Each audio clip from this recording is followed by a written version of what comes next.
Surat At-Talaq. A'udzu billahi minasyaitonir rajim. Bismillahirrahmanirrahim. Ya ayyuhan nabiyyu idza talaqtumun nisaa fatalliquhunna li'iddatihinna wa ahsul 'iddata. Wattaqullaha rabbakum la tukhrijuhunna min buyutihinna.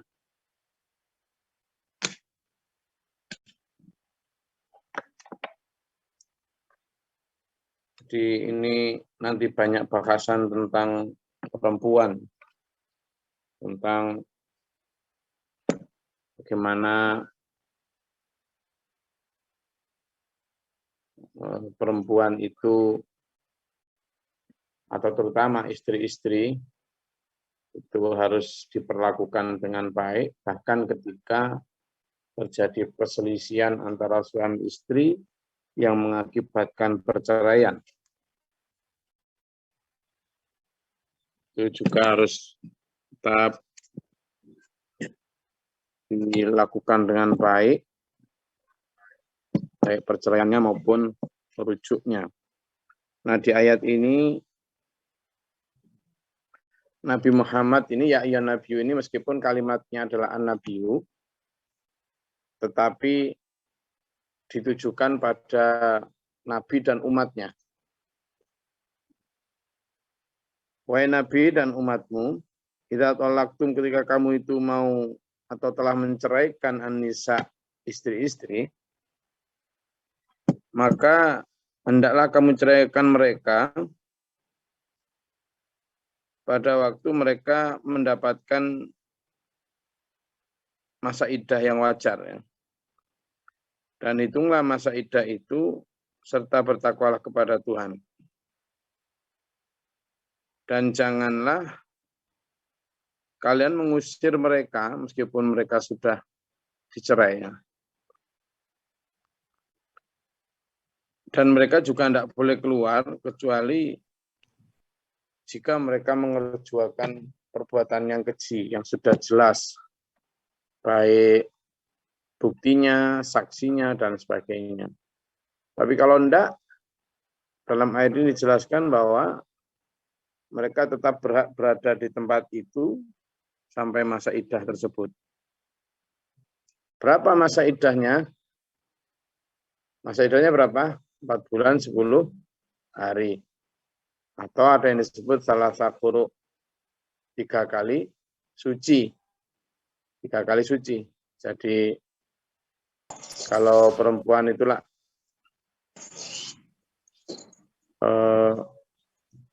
haid, maka jika dia dicerai itu harus pada saat, tidak boleh pada saat haid loh ya. Menceraikan perempuan itu tidak boleh pada masa haid. Tidak sah. Jadi, makanya itu menceraikan mereka itu harus pada saat suci, benar-benar sudah tidak ada janin ya. Jadi tidak ada keraguan apakah dia sedang hamil atau enggak. Makanya itu ditunggu ya masa id. Sehingga dalam masa itu seorang istri itu masih berhak untuk tinggal di situ meskipun sampean sudah punya niat untuk menceraikan atau sudah menceraikan. Karena itu juga tidak boleh keluar seenaknya. Karena orang yang sudah dicerai itu kan statusnya janda.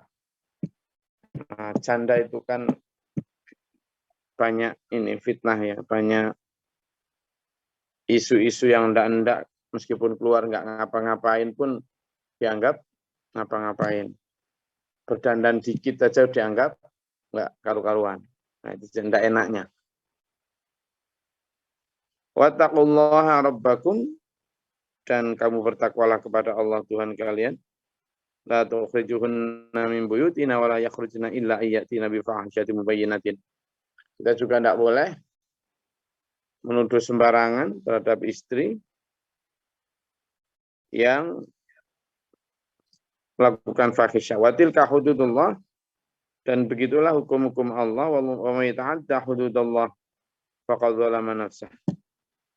Ya ta'adda ya, tadi ada yang baca ya adda. Bukan ya ta'adda, itu cross the line, melampaui batas. Jadi ini tidak hanya pada perihal talak ya, atau apa halnya. Jadi Quran itu diturunkan kepada kita, itu adalah substansi utamanya adalah hudud tadi itu. Hududullah. Hukum-hukumnya Allah. Hukum Allah itu untuk ditaati, bukan hanya untuk dihafalkan lafalnya. Bukan hanya untuk dilagu-lagukan atau lombakan. Untuk ditaati, diamalkan. Gitu loh. Al-Quran itu konstitusi. Konstitusi ilahi yang qat'i dan sifatnya abadi. Lah kadang kita ini masih menganggap Quran itu bukan sesuatu yang sifatnya aplikatif. Quran itu sesuatu yang sifatnya ya filosofis saja. Pandangan-pandangan sifatnya filosofis. Sebagai norma. Bukan sesuatu hukum positif. Padahal kalau yang dimaksud dengan hukum positif itu adalah hukum yang sudah ingkrah dan dianggap sebagai rujukan di dalam menjalankan peraturan. Di Indonesia, sumber dari segala sumber hukum adalah Pancasila. Lalu diejawantah di dalam Undang-Undang Dasar 45. Sekarang kan bukan Undang-Undang Dasar 45 ya. Setelah itu kemudian diejawantah lagi menjadi GBHN dan seterusnya. Ada PP, ada UU, ada semacam-macam itu ya. Tapi yang jelas itu pertama itu Pancasilanya itu. Nah di Islam itu yang paling tinggi adalah Al-Quran. Baru kemudian hadis. Kemudian ijma' qiyas dan seterusnya. Nah kalau sudah demikian maka hukum-hukum Allah itu adalah sesuatu yang wajib dijalankan. Meskipun di dalam kewajiban itu ada hukum-hukum sunnah, ada mubah, ya, ada makruh dan ada haram. Nah itu ditaati. Quran itu mengatur tidak hanya tentang baik buruk ya. Tetapi bahkan detail teknis. Hukum waris diatur, hukum perang diatur, atau hukum bisnis diatur. Diatur semua dalam Al-Quran itu. Nah kalau kemudian Islam ini sekarang hanya difokuskan pada bagaimana enaknya bacaan, bagaimana banyaknya hafalan. Coba di Indonesia misalnya. Ayo kita hafalkan Undang-Undang 45. Dan dengan menghafalkan itu sudah dianggap melaksanakan. Padahal pelaksanaan misalnya jauh dari substansi undang-undang. Bagaimana? Kan jadi nggak penting menghafalkannya. Meskipun saat ini karena saking jarangnya dibaca atau tidak diajarkan, mungkin yang menghafal Pancasila 5 butir itu aja nggak hafal. Kalau dulu kita di masa kecil, anak-anak di bawah tahun 2000-an ya, ke atas tahun 90, itu tidak hanya Pancasila yang dihafalkan, tapi bahkan Eka Prasetya Pancakarsa. Nah, saya masih hafal, ada 36 butir. Pendaftaran B4 saya dulu dapat best of the best. Jadi sekarang misalnya sampean Quran itu. Quran itu sampean hafal. Tetapi kalau kemudian tidak dilaksanakan misalnya ini tentang hukum iddah ini. Hukum pernikahan. Ini disebut juga tentang fikih munakahat. Ya, fikih pernikahan. Dulu sampai 3 semester saya belajar itu. Nah kalau dipelajari tetapi kemudian hukum-hukum di dalamnya tidak diamalkan apa. Misalnya yang di dalam surat Al-Baqarah, dalam surat An-Nisa tentang waris itu. Dawutil itu. Apalagi kalau sudah sampai di hukum kalalah itu. Nah, tetapi mana sekarang orang Islam yang mengamalkan? Sedikit sekali. Padahal di situ juga sama. Penjelasan tentang waris itu diakhiri dengan sebuah ayat. Wa miyaksillaha. Dan barang siapa yang maksiati Allah, mendurhakai Allah dalam hal hukum itu atau tidak melaksanakan hukum itu, maka ancamannya siksa. Nah, selama ini kita fokus hanya pada lagu-laguan saja, pada merdu-merduan suara, banyak-banyakan hafalan ayatnya. Padahal itu banyak. Nah, ini yang saya ingin tekankan ya.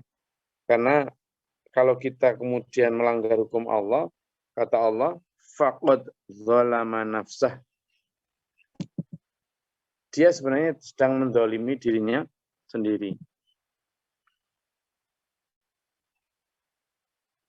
Kenapa dibilang gitu? La tadri la'allallaha yuhditsu ba'da dzalika amran. Maka sungguh dia terbuat dalam pada dirinya sendiri tadi.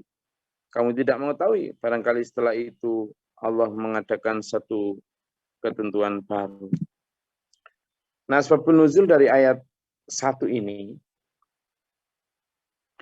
itu diceritakan oleh Anas radhiyallahu an bahwa suatu saat Rasulullah SAW menceraikan satu istrinya, salah satu istrinya, istri beliau,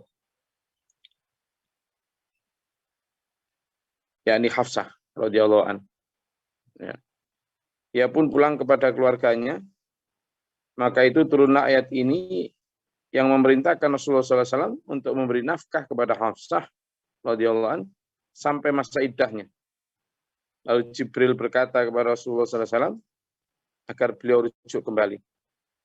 Karena Hafsah radhiyallahu an termasuk wanita ahli puasa dan sholat malam. Jadi Hafsah itu adalah putrinya Umar bin Khattab. Sementara Aisyah itu putrinya Abu Bakar. Sementara Utsman itu mantunya Rasulullah juga dari siapa, Hindun atau siapa itu, Ruqayyah atau Hindun yang putra yang dinikahi oleh Utsman. Sementara Ali bin Abi Thalib menikahi putri Nabi yang bernama Fatimah. Jadi Khulafaur Rasyidin itu terikat hukum munakahah semua sama Rasulullah itu. Yang Abu Bakar mertua, Umar juga mertua, Ali sama Utsman mantu. Jadi memang komponen penguatan organisasi Islam saat itu dikuatkan dengan tali pernikahan. Nah, sehingga asbabul nuzul ini ternyata Rasulullah juga pernah menceraikan istri beliau. Dan memang menurut beberapa hadis, istri-istri Nabi itu kan ada 9 ya. Kalau yang pernah semuanya ya ada sekitar 11. Tapi tidak semuanya dinikahi sampai akhir hayat, ada yang diceraikan, termasuk Maria. Maria itu budak dari negeri Kristen yang mana gitu. Kemudian ya masuk Islam, tapi kemudian tidak lama jadi istri Nabi. Yang punya anak, sampai sempat punya putra yang meninggal tapi di masa waktu masih kecil, yakni Ibrahim. Nah, dari pernikahan-pernikahan itu, memang pola relasi istri-istri beliau itu kadang ya manusia biasa lah, manusia biasa, tidak sampai kepada perbuatan tercela.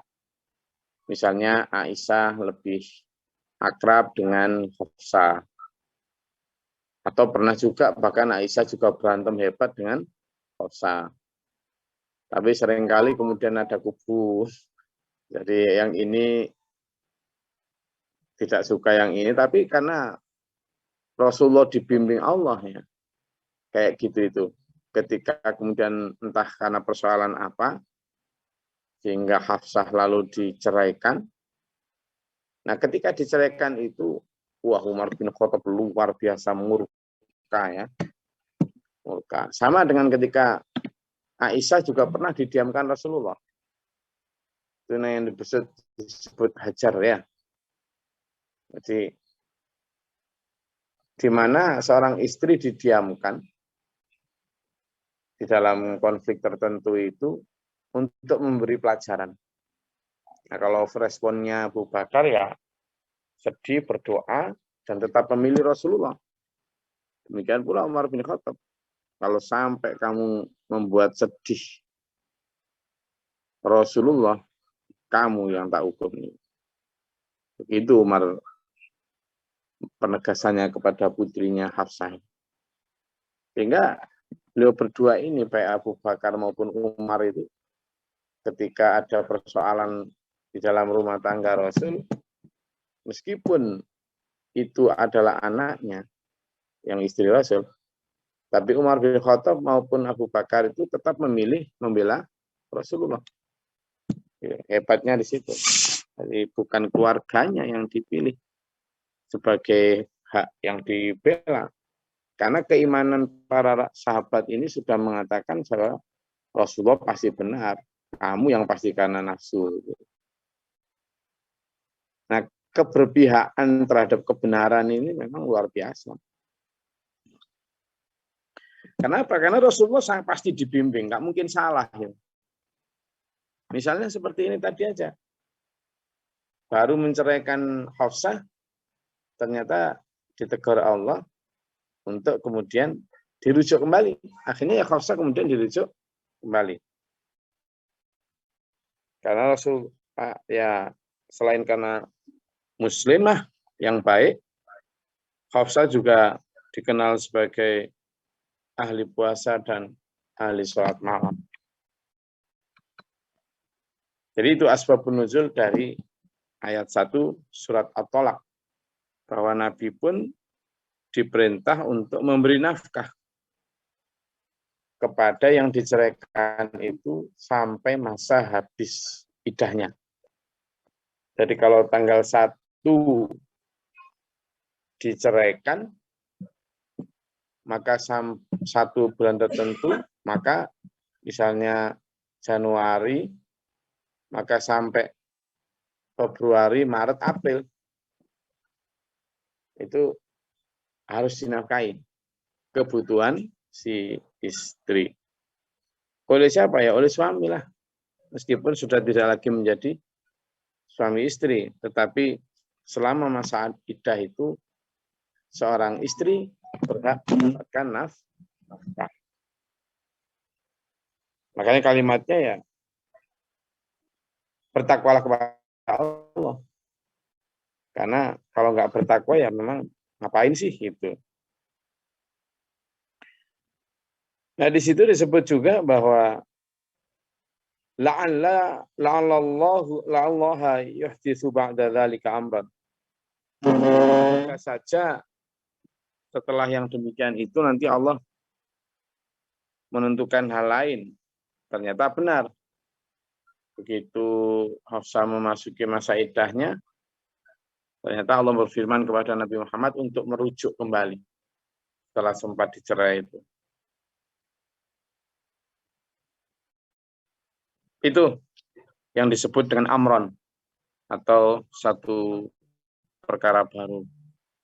Karena mungkin saat itu yang namanya talak ya talak gitu aja, nggak pakai aturan, nggak pakai apa. Dalam Islam sangat diperhatikan, terutama hak-hak kaum wanita. Oke, itu saya rasa. Moga kalau ada yang mau ditanyakan atau disampaikan.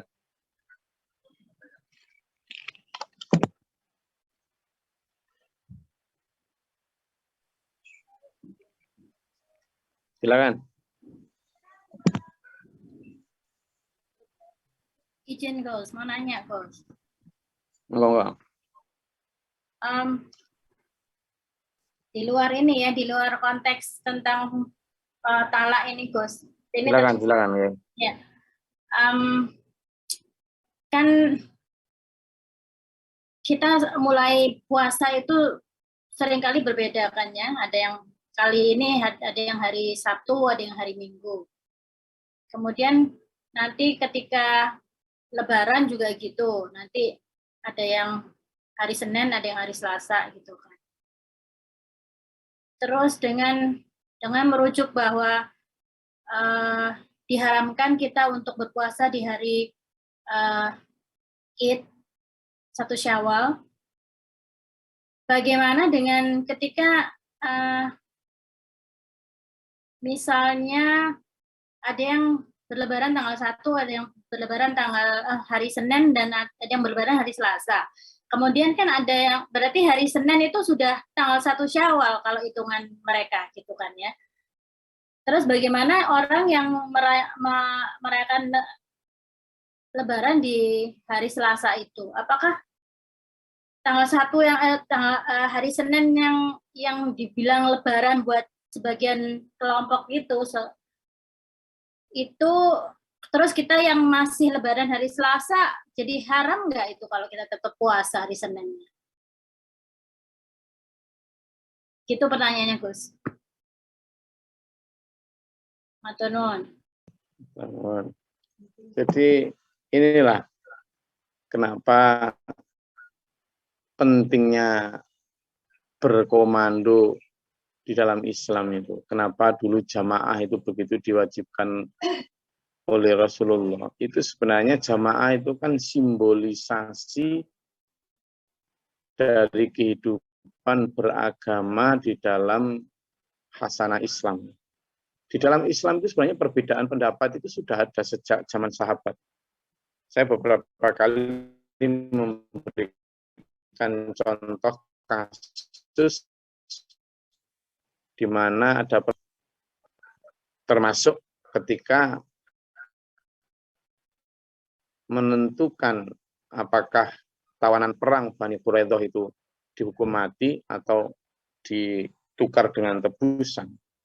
Nah, tetapi dalam perbedaan pendapat itu hanya berbeda pendapat di dalam diskusi, sementara di dalam aksi tetap satu, gitu loh. Karena Rasulullah yang memberi hukum. Awalnya Rasulullah memilih pendapatnya kubu Abu Bakar. Pada saat dipilih seperti itu, kubunya Umar ya tetap legowo, ikhlas, taat. Bukan kemudian bikin Islam perjuangan. Dan ditegur Allah, itu ditegur Allah, seperti dalam surat Al-Anfal itu, ditegur Allah, lalu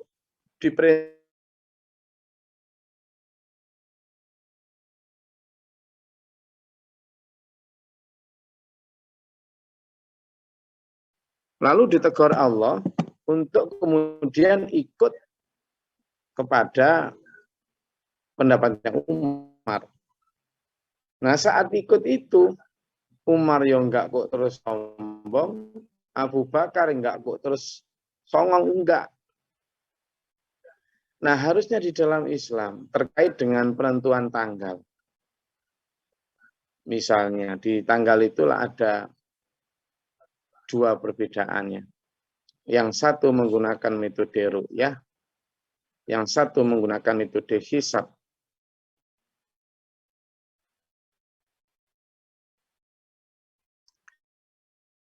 Ru'yah maupun hisab itu sebenarnya ada di hadis yang sama. Ada di hadis yang sama. Artinya, kalau kamu melihat hilal, maka berpuasa. Kalau kamu tidak melihat hilal, baik karena mendung atau apa, maka genapkanlah 30 hari. Gitu kan? Genapkanlah. Kalimat genapkanlah ini dipakai dasar bahwa kita sebenarnya bisa menghitung.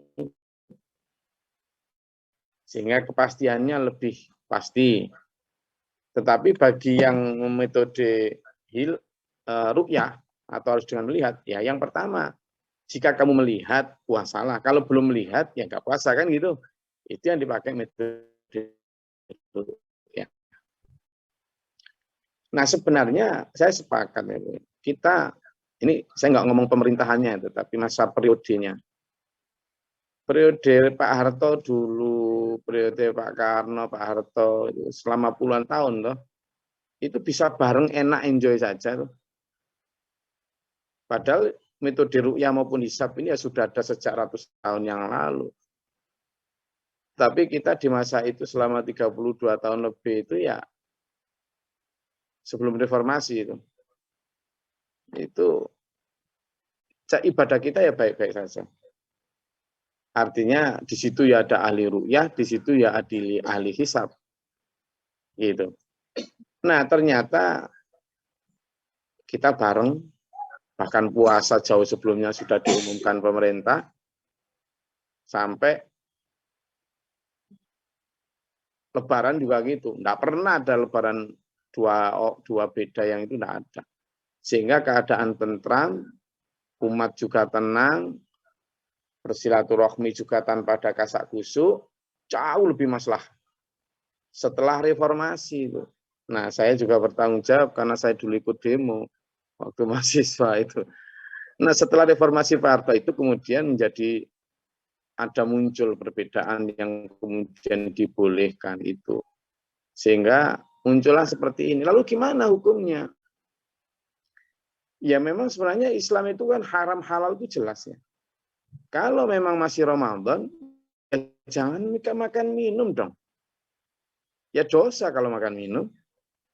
Sebaliknya kalau sudah Syawal, ya jangan puasa, ya haram. Sehingga sekarang ini, saya kalau boleh terus terang Bu Dian, para pemuka agama sekarang ini sedang berpura-pura. Berpura-pura bahwa ada dosa di sana. Dengan mengatakan bahwa tidak apa-apa perbedaan pendapat itu.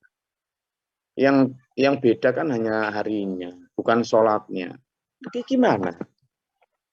Ini kan sholat atau puasa di hari yang dilarang. Atau sebaliknya, makan minum di hari yang tidak boleh makan minum. Kan gitu. Tetapi demi ya. Ini masalahnya bukan cuma di Indonesia, di Australia juga sama kasusnya gitu. Ya, sama. Saya mengambil konteks di Indonesia karena yang sekarang berbeda pendapat panjang itu kan di Indonesia ya. Jadi saya bukan pada pemerintahannya enggak. Ini lebih kepada ego keilmuan para pemuka agama. Kalau SMA selama ini barengnya ya ngikut pemerintah sejak berdiri. Sejak dulu ngikut nunggu pengumumannya pemerintah, selalu begitu. Kadang waktu menteri agamanya NU ya kita berarti bareng sama dulur NU. Kalau dulu pernah menteri agamanya Muhammadiyah, biasanya kita bareng sama Muhammadiyah gitu. Tapi intinya kita bareng sama pemerintah sejak dulu, sejak zaman Pak Harto sampai waktu Pak Habibie, waktu Gus Dur, waktu Mega, waktu SBY sampai sekarang ini. Kita bareng sama pemerintah. Jadi kritik saya ini bukan kepada penyelenggara negaranya, tetapi kepada egoisme keilmuan yang kemudian menjadikan umat ini kasihan, tercerai-berai. Nah, saya yakin itu juga terjadi di belahan dunia lain. Itu semata-mata karena egoisme. Umat yang disuruh mengerti. Ayolah mengerti perbedaan. Lu kenapa? Kenapa para ahli agama tidak kemudian, ya sudahlah kita coba dengan metode tarjih, kita mana sih yang gini? Bisa. Wong itu kalau di masa Rasulullah nggak mungkin dibolehkan sama Rasulullah ada hari raya berbeda. Ayo coba saya mau tanya sekarang. Kalau seandainya di masa Rasulullah ada dua umatnya yang berbeda hari pada saat hari raya, kira-kira dibolehkan sama Rasulullah? Tidak mungkin. Tidak mungkin. Nah kalau sudah jelas begitu, berarti kan kita ini sebenarnya menyalahi apa yang dinyalahi. Karena saya yakin kalau para pemuka agama itu mau duduk bersama, lalu menanggalkan egoismenya, Umat ini ngikut kok. Umat ini ngikut. Harus memahami egoisme sampean semua itu, ya perbedaan itu. Umat ini ngerti apa sih tentang kaidah usul, ngerti apa sih tentang ilmu falak, nggak ngerti. Wis lah, pokoknya aku kepengin silaturahmi sama dulur koncoku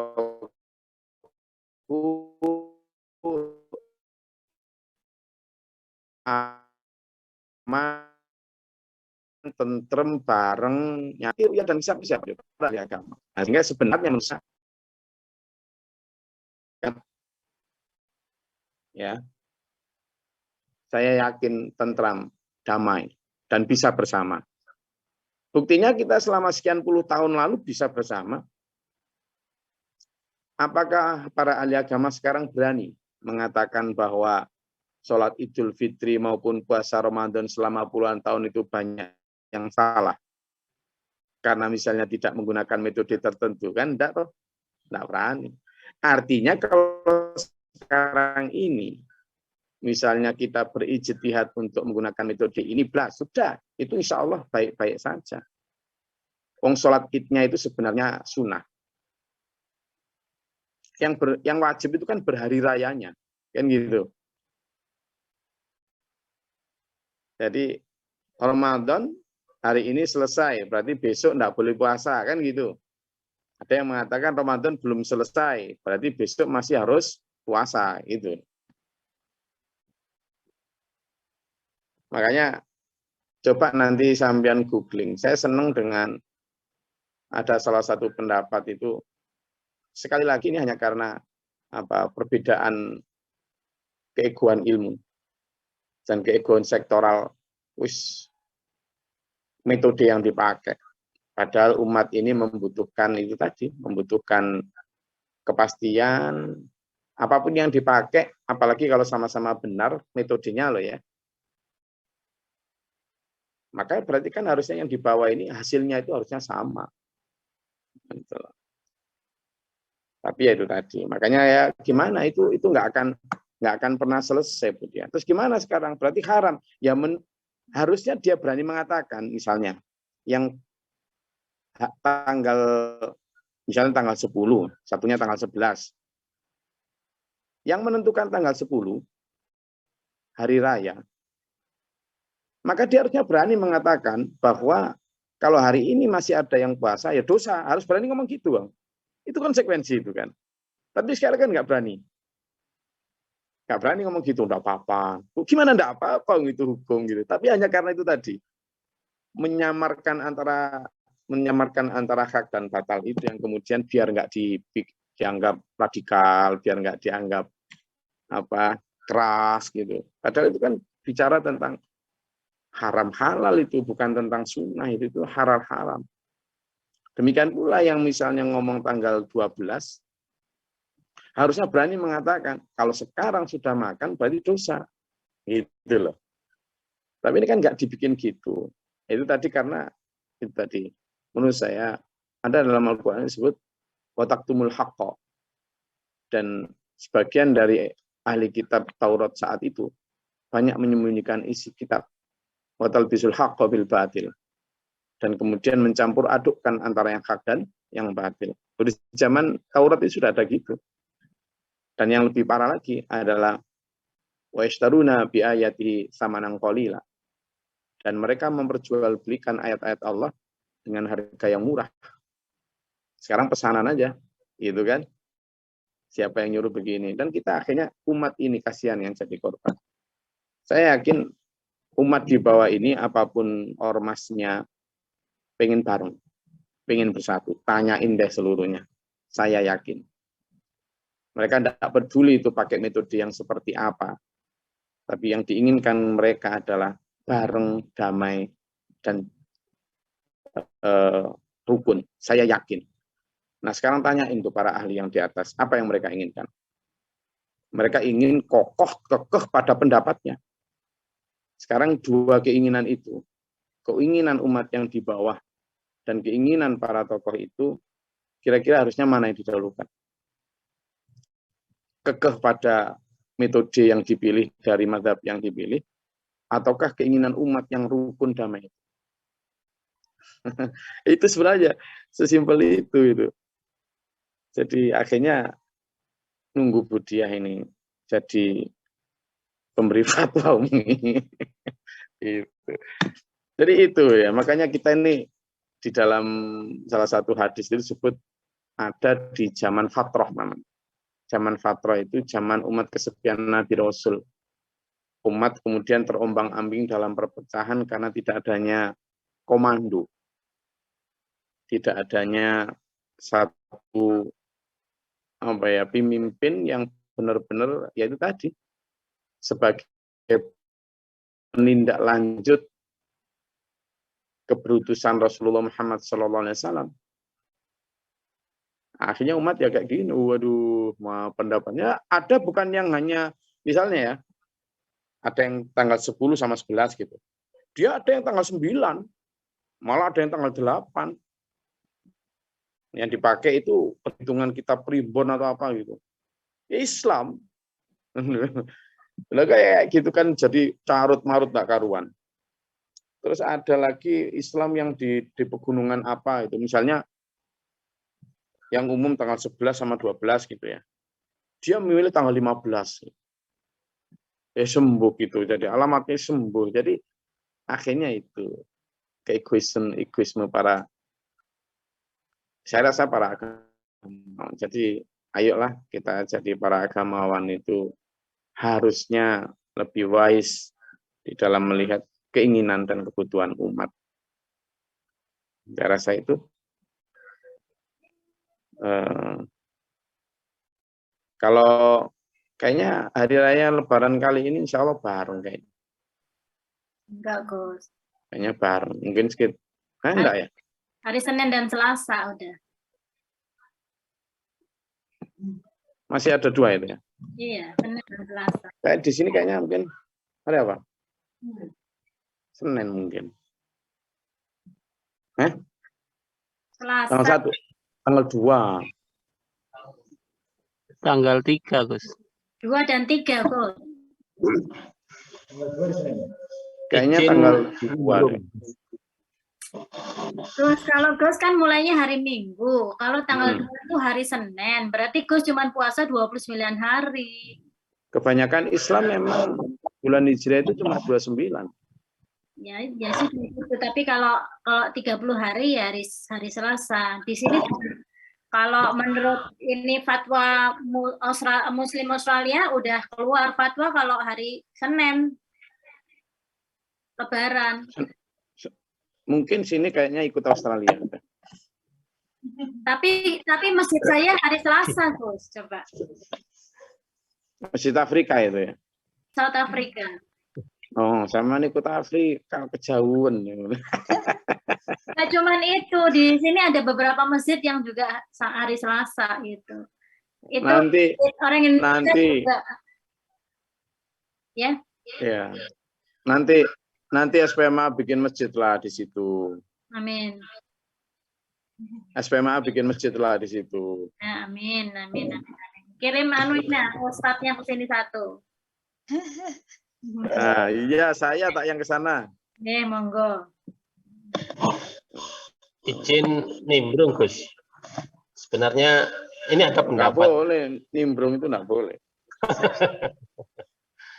bahwa Kalau berpendapat Idul Fitri boleh, itu kalau tetap nimbrung nggak boleh. saya ralat menyampaikan salah satu pendapat bahwa Idul Fitri itu tetap 1 Syawal dan dimanapun Idul Fitri itu 1 Syawal, sehingga sama, tetap Idul Fitri 1 Syawal. Cuma ada yang 1 Syawalnya itu Senin, ada yang 1 Syawalnya Selasa.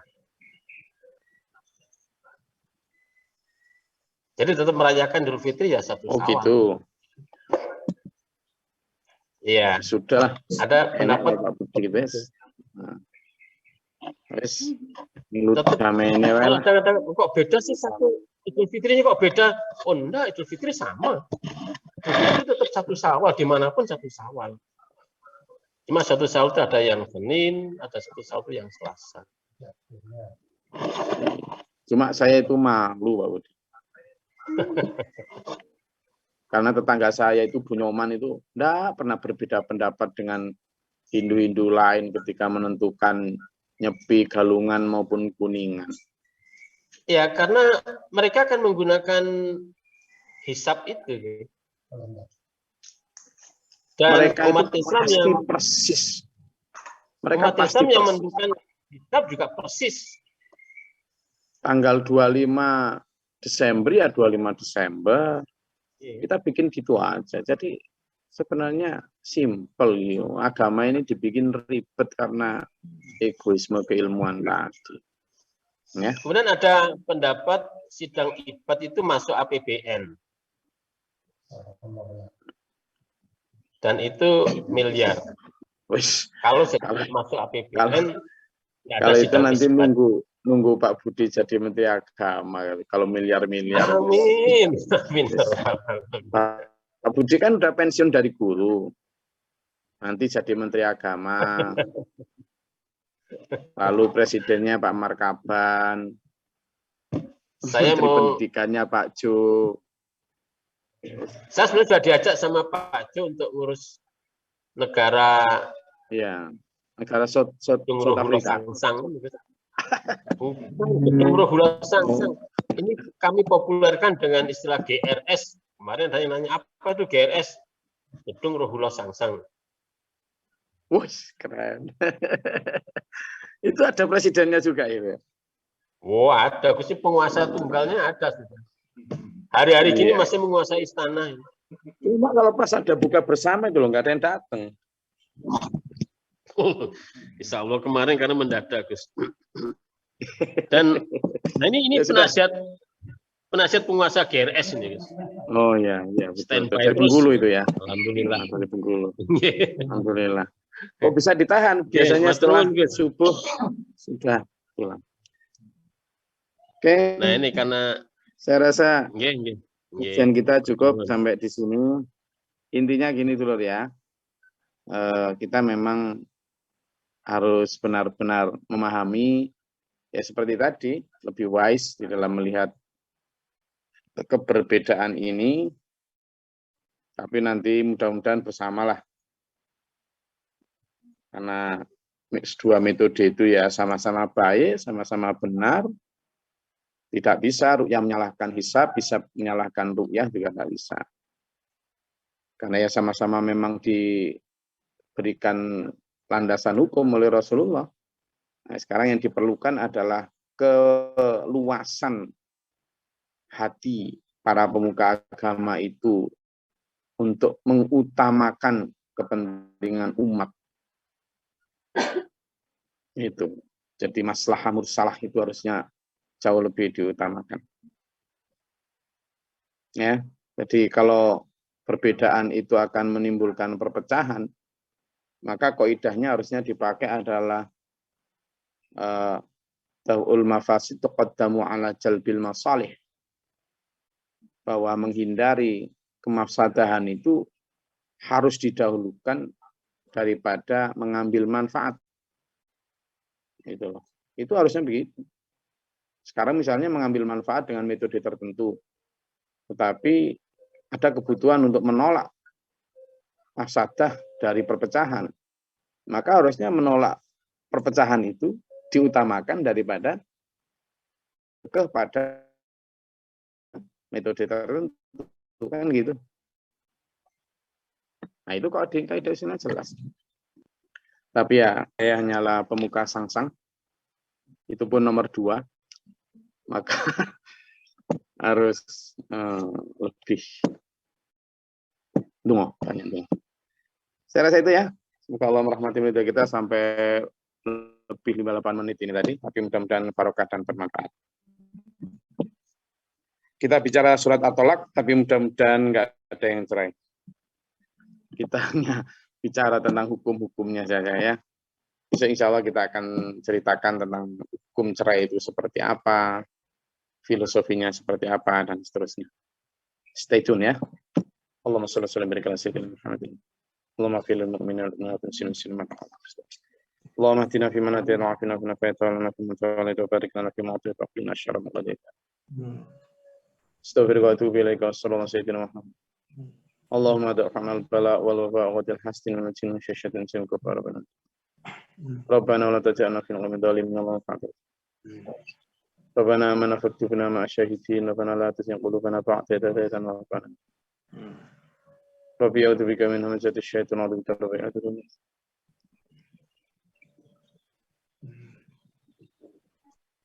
ربنا آمنا فاكتبنا مع الشاهدين ربنا لا تزغ قلوبنا بعد إذ هديتنا سبحان ربي رب العزة عما يصفون وسلام. Sekali lagi gini ya, terakhir sebelum saya tutup, jangan pernah kolot pada pendapat tertentu, terutama dalam hal ru'yah maupun hisab. Hisab belum tentu mutlak paling baik. Saya ulangi, hisab belum tentu mutlak paling baik. Karena Rasulullah selama hidup juga gitu. Semuanya pakai ru'yah. Yang terakhir itu pada saat, kalau nggak salah di akhir itu pakai hisab karena nggak kelihatan. Jadi yang ru'yah ya benar, ya hisab juga benar gitu loh. Nah, yang saya maksud tadi itu, jadi sama jangan merasa, oh ya pasti hisab paling baik. Yang satunya, ru'yah paling baik. Nah, ini loh yang bikin pertentangan itu. Makanya mungkin perlu sesekali ya ru'yah ya hisab, ya ru'yah gantian gitu, mungkin aja. Yang penting umat ini bareng. Dan jangan pernah merasa paling baik dalam hal itu. Sehingga kemudian kayak yang lain pasti salah. Jangan. Itu akhirnya sampai nanti juga terjebak pada mindset yang tadi saya kritiki itu. Jadi nanti kalau sampean jadi pembesar, jadi tokoh agama, ya akhirnya begitu juga sampean. Memaksakan pendapat tadi itu. Saya sudah ru'yah, ya ru'yah. Sama nanti jadi menteri agama, begitu hisab, ya harus hisab. Nah kan repot. Ya tetap akhirnya ada dua tadi. Nah bagaimana meramu itu menjadi sesuatu yang lebih adil ya. Semoga Allah merahmati kita, menuntun kita dalam siratal mustaqim ila akhir hayat husnul khatimah. Assalamualaikum warahmatullahi wabarakatuh. Waalaikumsalam warahmatullahi wabarakatuh. Alhamdulillah, barakallah. Terima kasih, Gus. Alhamdulillah. Allahumma arhamna bil Qur'an.